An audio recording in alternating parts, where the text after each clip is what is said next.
Saya sangat bersyukur sekali bisa ada di tengah-tengah Bapak Ibu Saudara sekalian dan kita bisa beribadah bersama-sama. I'm so grateful for today we can worship and praise God together. Dan secara khusus saya sangat senang bisa kembali bertemu dengan teman-teman dari Tacoma First Baptist Church. And I specifically wanna say thank you and I'm so happy to see you guys from TFBC. Terima kasih untuk pujian dan kesaksian yang sudah diberikan. Thank you for all worship and testimony you give. Kurang lebih 4 hari saya bersama dengan teman-teman dari Tacoma dan saya sangat terberkati karena mereka sangat semangat sekali. I've been 4 days with the TFBC members and I was so blessed because they are so excited to do the ministry. Mereka keluar hotel sebelum jam 7 pagi dan kembali ke hotel setelah jam 8 dan 9 malam. They start before 7 and they come back to hotel 8 or 9. Tidak ada waktu tanpa pelayanan bagi mereka. No free time for not doing ministry. Boleh kasih tepuk tangan. So please give applause. Baik saudara, kita akan masuk dalam pembahasan khotbah kita. We'll start the message. Di dalam bulan ini kita belajar tentang doa dan hari ini menjadi hari atau minggu terakhir kita mempelajari tentang doa. The monthly theme is about prayer and this week is the last week to discuss about prayer.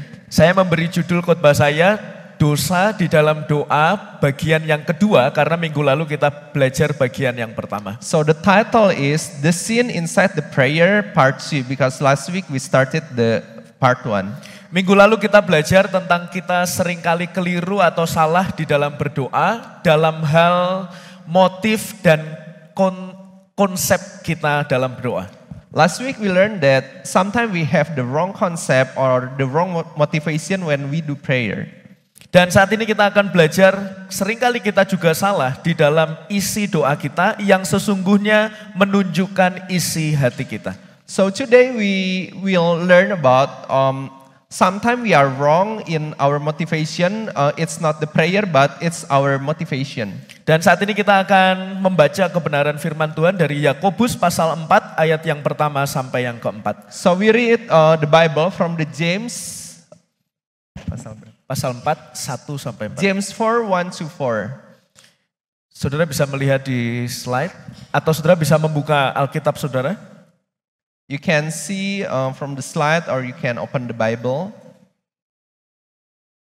Kita akan baca silih berganti, saya ayat pertama, ibu bapak ayat yang kedua, demikian seterusnya sampai ayat yang keempat. We read this chapter, I will read one and you read another one.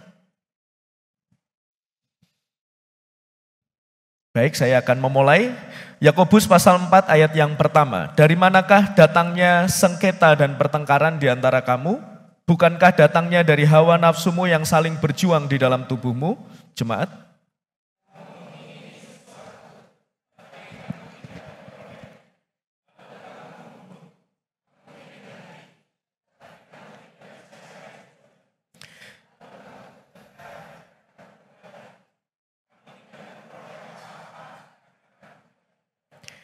Atau kamu juga berdoa, tetapi kamu tidak menerima apa-apa karena kamu salah berdoa. Sebab yang kamu minta itu hendak kamu habiskan untuk memuaskan hawa nafsumu.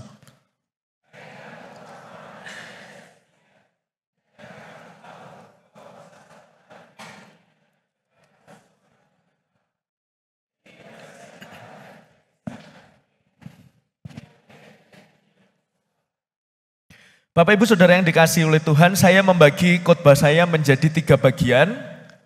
I will split my message into 3 parts. Yang pertama kita akan melihat apa yang terjadi kepada penerima surat Yakobus. The first one we will see what happened with the recipient of the James letter. Lalu yang kedua kita akan melihat respon mereka atas permasalahan yang sedang terjadi. The second one we will see their respond how to get the letter. Dan yang bagian terakhir kita akan melihat bagaimana Injil mengubah atau menolong mereka di dalam doa. And the third one we will see how the gospel changed their life.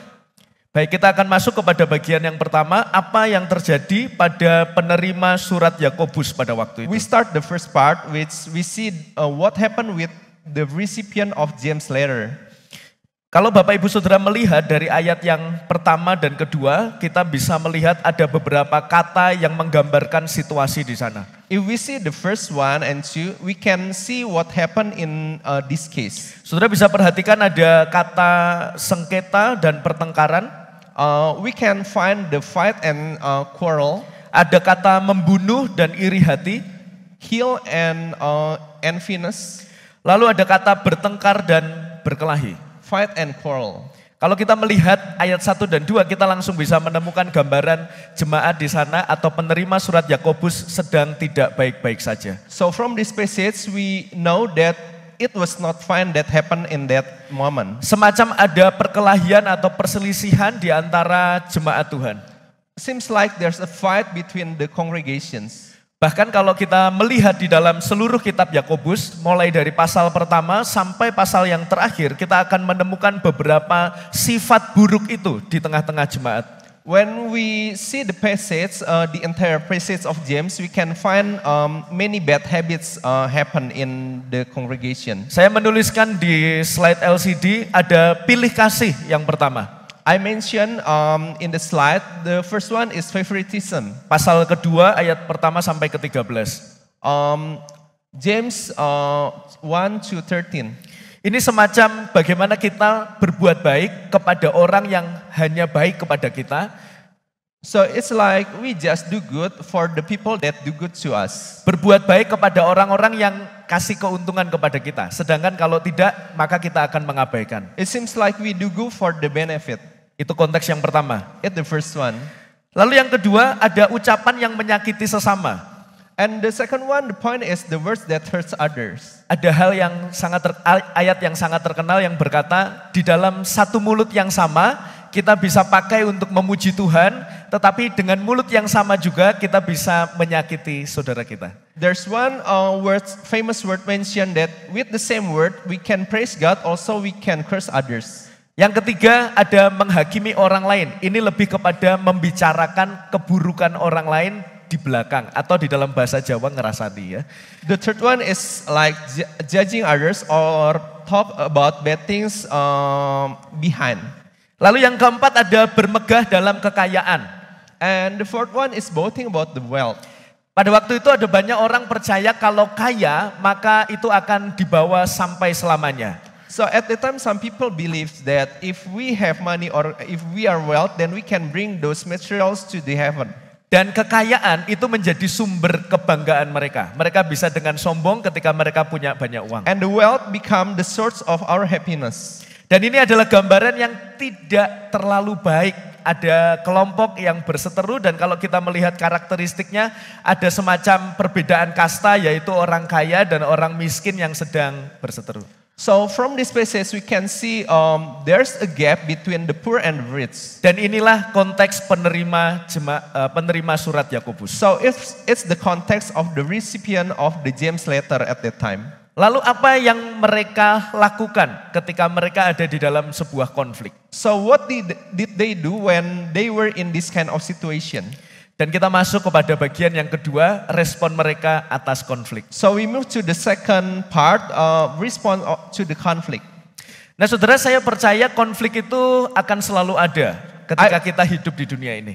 I believe the conflicts is still will be there forever. Saya sering mengatakan ya, kita hidup orang berdosa, hidup bersama dengan orang berdosa, konflik adalah sesuatu hal yang tidak terhindarkan. So I always mention to you guys, we are sinner and we live with the sinners, so the conflict will always be there. Sekalipun tidak dapat dihindarkan, tapi sebenarnya kita bisa meminimalkan konflik itu. Even we cannot avoid the conflict, but we can minimize the conflict happen. Bahkan kalau kita sadar, kadangkala Tuhan memakai konflik untuk mendewasakan kita. Even sometimes God used the conflict to make us more mature. Tapi sayangnya, saudara, kita seringkali gagal menyikapi konflik itu sehingga membuat kondisinya semakin parah. But unfortunately, sometimes we are failed, so conflict can make the situation even worse. Dan nampaknya itu yang terjadi pada penerima surat Yakobus. So it seems like what happened in the congregation in that moment. Sehingga kondisinya semakin parah. So the situation was getting worse. Dan setidaknya kita bisa melihat respon yang salah itu berkaitan dengan doa. So we can see at least two wrong response is about prayer. Yang pertama, mereka tidak berdoa. The first one, they didn't pray.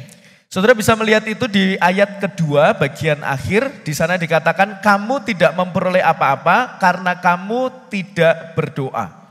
We can see from the chapter 2, you don't have because you don't ask God.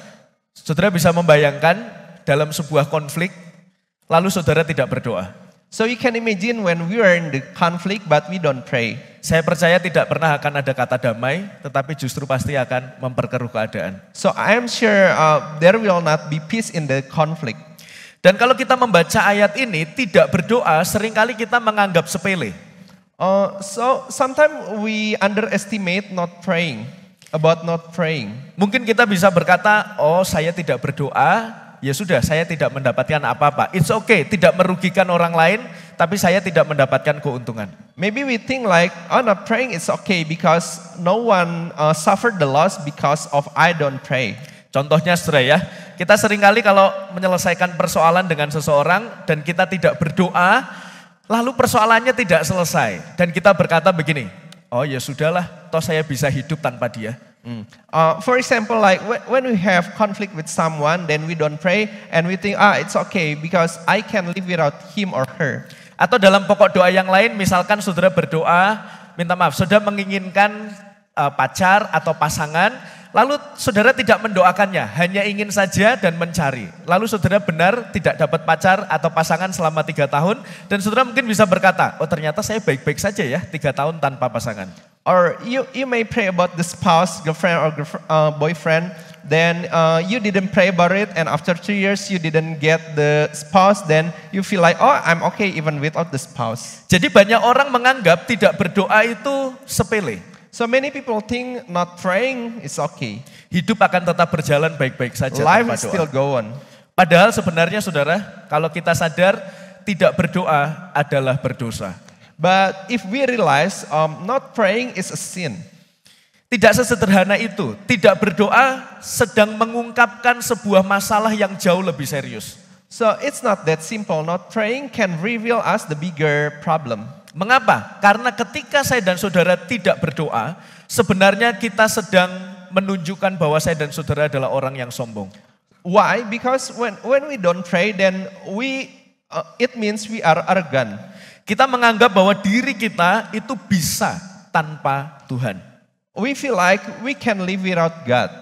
Kita menganggap bahwa diri kita cukup mampu, cukup baik, cukup layak untuk mengatasi pergumulan persoalan kehidupan kita. So we think we are able, we are worthy, and we can do it. We can pass through our life without God. Dan kalau kita tidak berdoa, sebenarnya kita sedang begini saudara. Kita tidak bertanya kepada Allah, apakah rencana ini sesuai dengan kehendak Tuhan? Apakah yang akan aku lakukan ini sesuai dengan isi hatimu? Itulah gambaran orang yang tidak berdoa. When we don't pray, we are like, we didn't ask God what's good, what's not good. Is it along your way or no? So it's what happened when we don't pray. Dan inilah yang dimaksud dengan kesombongan. So it's called arrogance. Di ayat yang ke-6 bagian terakhir saudara bisa melihat, di sana dikatakan karena itu ia katakan Allah menentang orang yang congkak tetapi mengasihani orang yang rendah hati. So in the verse 6 we can read that God dislike the people who's arrogance, but God give compassion to humble people. Dan ini adalah respon pertama, kesalahan respon bagian 1. So it's the first mistake or the first wrong response that the congregation give about the problem. Dan ada kesalahan kedua. Kalau yang pertama tidak berdoa, yang kedua dikatakan salah berdoa. And the second wrong response is praying wrongly or wrong prayer. Nah, saudara bisa melihat itu di ayat yang ketiga. So we can see at the verse 3. Nah, saya membacakan. Atau kamu berdoa juga, jadi dia adalah orang yang berdoa, tetapi kamu tidak menerima apa-apa karena kamu salah berdoa. Sebab yang kamu minta itu hendak kamu habiskan untuk memuaskan hawa nafsumu. Or you do pray but you don't get anything because the prayer was about to fulfill your desire. Jadi permintaan kita bukan supaya nama Tuhan yang dimuliakan, tetapi adalah kepuasan hawa nafsu kita. So we request not for the glory of God, but we request to fulfill our desire.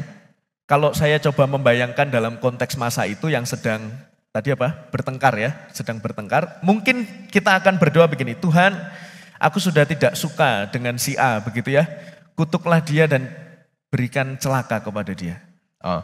So when I imagine the wrong prayer could goes like, I hate that person, so God please curse him or her.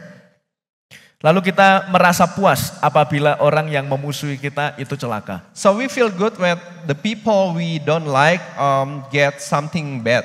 Atau kita seringkali berdoa, Tuhan dia telah menyakiti saya, maka balaslah dia Tuhan. Or sometimes we pray like, God, they hurt me, so please hurt them back. Jadi doa kita bukan tentang pemulihan dan kedamaian, tetapi hanya tentang hawa nafsu kita yang terpuaskan. So our prayer wasn't about restoration or peace, but we want to fulfill our desire only. Dan inilah yang disebut dengan salah berdoa, karena ada salah di dalam motivasi hati kita. So it's what I say, wrong prayer because the motivation is wrong. Dan saudara kalau kita sadari, saya coba lepas dari konteks masa itu yaitu pertengkaran, kita juga sering salah di dalam doa-doa kita. So not only in that moment happen, but in our daily life sometimes it's happen. Seberapa banyak di antara saya dan saudara yang selalu berdoa untuk sukses, tetapi hanya untuk mendapatkan pengakuan. How many of us praying about to be successful, but it's only for our pride? Mungkin ada banyak anak-anak muda yang sekolah dan studi pengen menjadi yang terbaik hanya supaya sebagai ajang pembuktian. Or you may student and you pray to be the best graduation student, but it's for only your pride. Mungkin ada banyak orang yang berusaha pengen barang ini dan itu, barang A, B, C, D dan lain sebagainya, tapi hanya supaya saudara bisa menonjolkan diri saudara. Or you may wanna buy the branded stuff just to show off. Dan kita seringkali berdoa, berfokus kepada diri kita sendiri, bukan kemuliaan Tuhan. Yeah, sometimes we do often pray to fulfill our desire, not to glorify the Lord. Dan itulah yang disebutkan di ayat yang keempat ketika Yakobus menuliskan begini, hai kamu orang-orang yang tidak setia. So the first four, they say like, hey you adulterous people. Dan saudara perlu tahu kata tidak setia di sana sangatlah sopan di dalam bahasa Indonesia. Tapi sebenarnya di dalam bahasa Yunani, Yakobus sedang berkata, hai kamu orang yang berzina. So it sounds like not proper in the Indonesian language, but actually the original language, the adulterous people talk about the people who berzina. I lost the word, but yeah.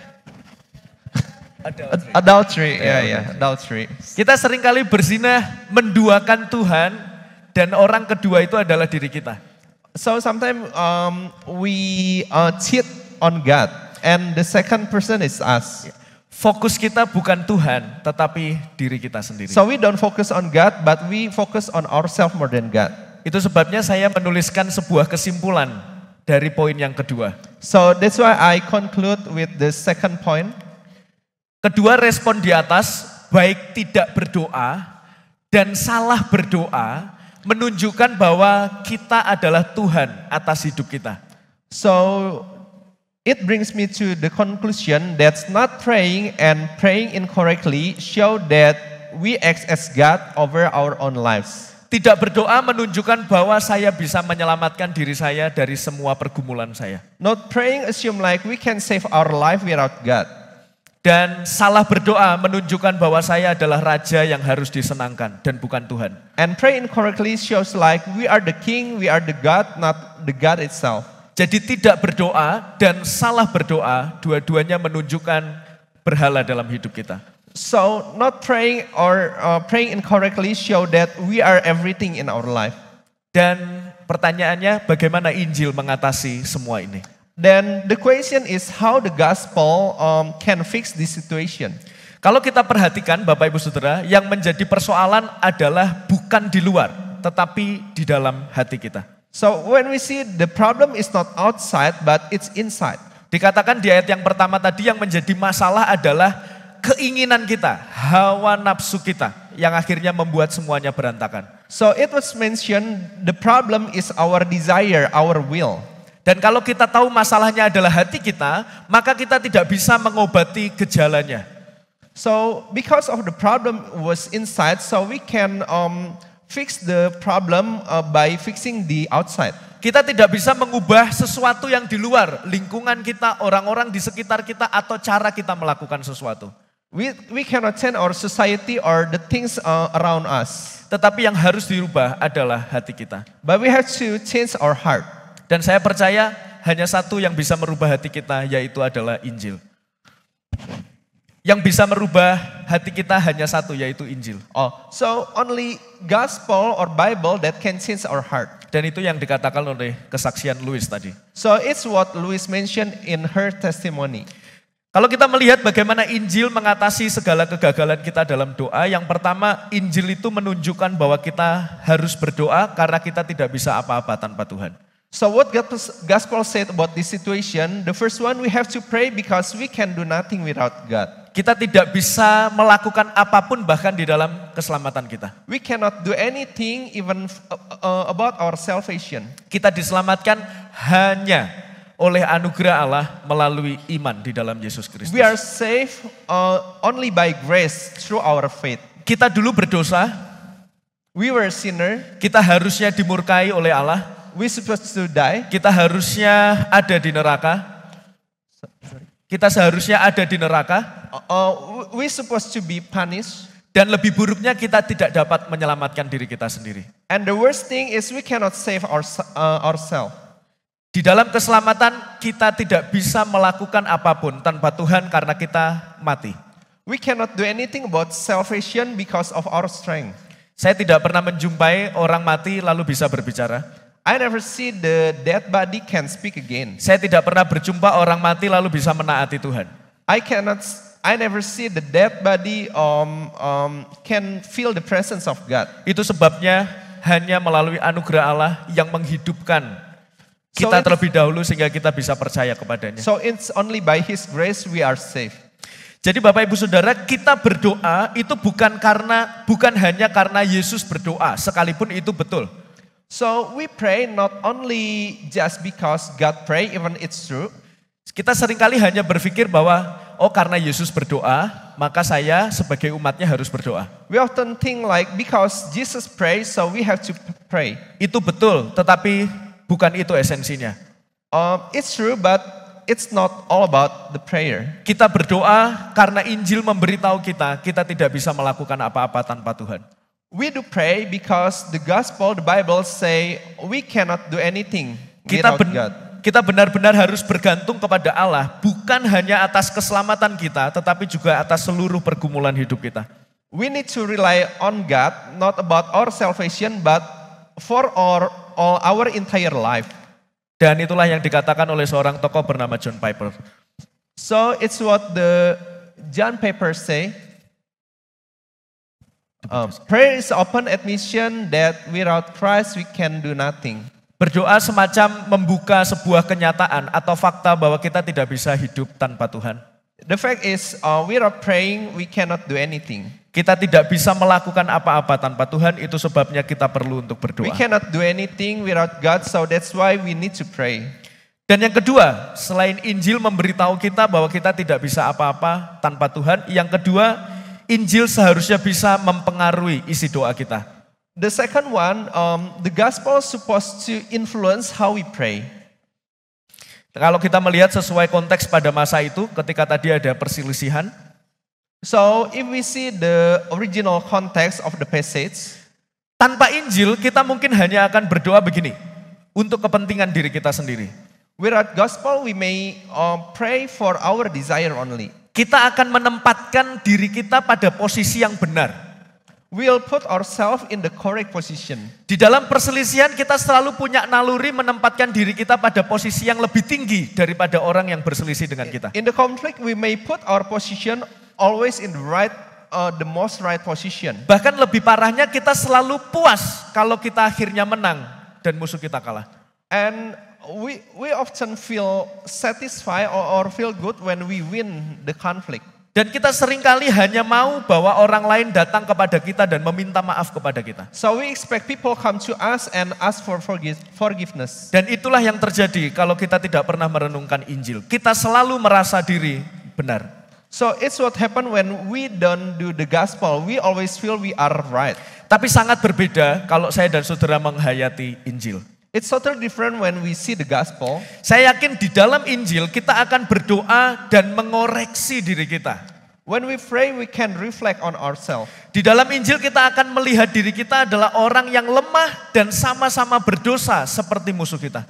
Gospel show us that we are sinner and we are same with others. We are just sinners. Di dalam Injil kita akan melihat kita tidak lebih baik dari orang lain. Through gospel, we know we are not even better from other people. Dan di dalam Injil kita akan melihat orang lain itu sebagai rekan seperjalanan supaya kita bisa bertumbuh semakin serupa Kristus. So we can see people as our fellow to pursue the God's glory. Dan saya mendapatkan sebuah quotes ini ketika minggu lalu saya mengikuti seminar tentang hidup yang berpusat pada Injil. And I got these quotes when I prepare and when I attend the seminar. Bisa dilanjutkan slide-nya.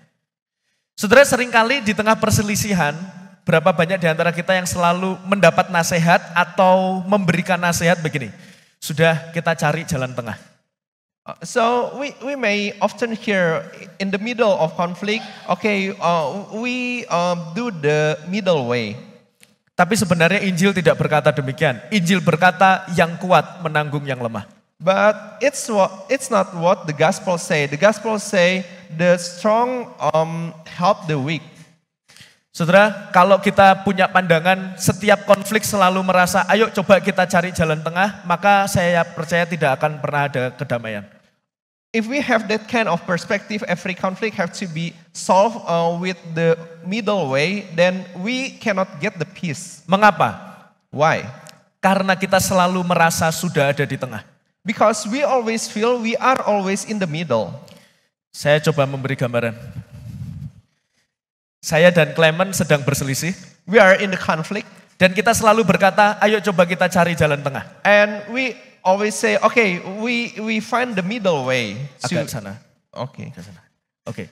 Titik tengahnya adalah ini. So it's the middle point. Kita selalu merasa diri kita sudah di tengah dan kita menuntut orang lain lah yang datang kepada kita. We always feel like we already been in the middle point. So we expect other people come to our point. Kita selalu menuntut, ayolah kamu yang harus melakukan sesuatu karena kamu yang salah. Karena kita merasa ada di tengah. We expect you come to my point because you are wrong. I'm already in the middle point. Dan itu terjadi di mana-mana. Di keluarga, di gereja, di tempat pekerjaan, dan dimanapun. And it happen anywhere, church, family, or marketplace. Kecenderungannya adalah kita selalu merasa sudah di tengah dan menunggu orang lain datang kepada kita. We tend to feel like we are in the middle and we wait other people come to us. Dan saudara bisa bayangkan kalau Tuhan Yesus melakukan itu kepada kita. And imagine how if Jesus does the same thing to us. Kita berdosa dan Dia adalah Allah yang kudus. We are sinner and God is holy. Dan bayangkan kalau Tuhan berkata, ayo coba kita cari jalan tengah. And imagine if God say, okay, let's meet in the middle. Kita tidak akan pernah bisa sampai ke sana. We can never be at that point. Bayangkan dia orang berdosa, saya adalah Allah. Imagine I am the sinners and He's God. Yang Allah lakukan bukan menunggu dia datang, tetapi Allah berjalan menghampiri kita dan menyelamatkan kita. Yeah, what God did, God didn't expect sinners come, but God came and opened His arm and welcome. Kalau Tuhan menunggu di tengah dan berkata, sekarang giliranmu datang kepadaku. Imagine how if Jesus say, I'm waiting in the middle and you come to me. Kita tidak pernah diselamatkan. We never be saved. Maka Injil tidak pernah berkata carilah jalan tengah, tetapi yang kuat menanggung yang lemah. So that's why the gospel never said, see in the middle, but the strength will help the weak. Mungkin di dalam kehidupan keluarga, ada kalanya suami menanggung kelemahan istri. Maybe in the family, sometimes husband take care of the wife. Tapi di tengah konflik biasanya istri juga menanggung kelemahan suami. But in the middle of conflict, also wife take care of the conflict and be responsible of the husband's mistake. Dan saudara bisa melihat perbedaan yang sangat mendasar antara hidup atas filosofi dunia dan hidup atas filosofi Injil. So we can see the significant difference between the Bible perspective and the world perspective. Maka mulai saat ini coba kurangi kata cari jalan tengah, tapi ubah yang kuat justru menanggung yang lemah. So start from now, stop saying, okay, let's see in the middle, but the strong helps the weak. Dan saya masuk kepada aplikasi.